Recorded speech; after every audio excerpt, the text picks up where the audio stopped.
Matagal na nga po nagre-request si Mickey Boy na ipagluto ko daw po siya uli ng spaghetti at namimiss niya na. Kaya naman po kahit walang pasok si Papa Bernard ay gumising po ako na umaga para maipagluto ko sila ng maaga ng spaghetti. Kalimitan po kasi kapag linggo medyo napapatanghali ang gising natin dahil wala rin pong pasok minsan si Papa Bernard. Pero dahil nga po matagal-tagal lutuin ng spaghetti, eto bumangon tayo ng umaga para abot talaga sa umagahan.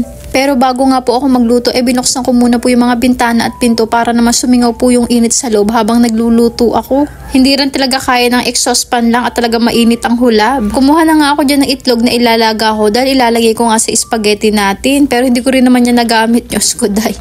Eto nga pong lulutuin natin ngayon, kagabi pa namin binili ni Papa Bernard, buti na lang at sinamahan tayo. Una ko nga pong ginawa dyan ay maglalaga tayo ng tubig, nilalagyan natin ng konting mantika at asin para naman palambot na yung ating pasta. Pero syempre dapat hugasan muna natin yung ating mga kasirola. At habang hinihintay natin kumulo yung tubig, maghahanda na rin tayo ng sangkap na gagamitin natin para naman sa sauce. Maikwento ko na lang po sa inyo nung bata-bata pa yan si Mickey Boy, ay talaga naman parang every other day nagluluto po talaga ako ng spaghetti para sa kanya. Napakahilig niya po dito, lalo na po sa sopas. Kahit nga po corn beef at hotdog lang po ang sahog, sarap na sarap yun. Huwag niyo na lang po pansinin yung freezer namin na puro yelo lang ang laman.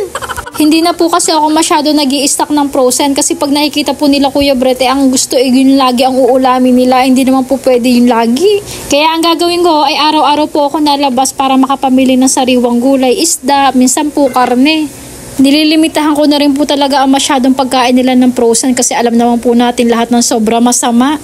At dahil nga po bihira na rin tayo mag-grocery, pating pang spaghettihin natin hindi ko na nabibili. Kaya naman si Mickey Boy, naku, takam na takam sa spaghetti. Kaya ngayon pong araw ay talagang manawa siya sa spaghetti. Spaghetti sa umaga, spaghetti sa tanghali, spaghetti sa hapon, ganun. Char. At eto nga yung spaghetti natin na mahirap version. Naglalagay din po ako dyan ng konting condense kasi gusto po nila yung manamis-namis. At bakit ka naman ako'y husto sa pagbablog, yung pala aking camera sa baba naman nakatutok at itong tangke ang aking nakakamerahan. Diyos ko day. Natawa na lang talaga ako dyan at inayos ko na lang.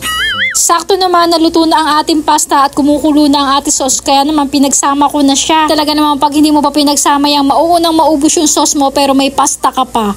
Medyo kinabahan pa nga po ako dyan, akala ko hindi magkakasya 1 kilo spaghetti, buti naman kinaya ng ating lalagyan. Bago ko nga po hinalo ang pasta dyan, tinimplahan ko muna yung sauce para naman ihahalo na at madali na hahalu-haluin na lang at maya-maya ay okay na yan. Bang iba na talaga ang panahon ngayon, dati pag may birthday handaan mo lang matitikman na spaghetti, ngayon kapag may batang nag-craving, may spaghetti na agad. Kaya naman maraming salamat po Lord sa umaapaw na blessing. Kapag iniisip nyo umaapaw, pera ha, wala po kami nun. Char. Pero sa pagmamahal po ay tsak, nag-uumapaw po yan. At eto na nga po, tapos na po spaghetti nating tinipid version pero masarap. Pagkatapos nga po nito ay gigisingin ko na si Mickey Boy at masarap to pag mainit.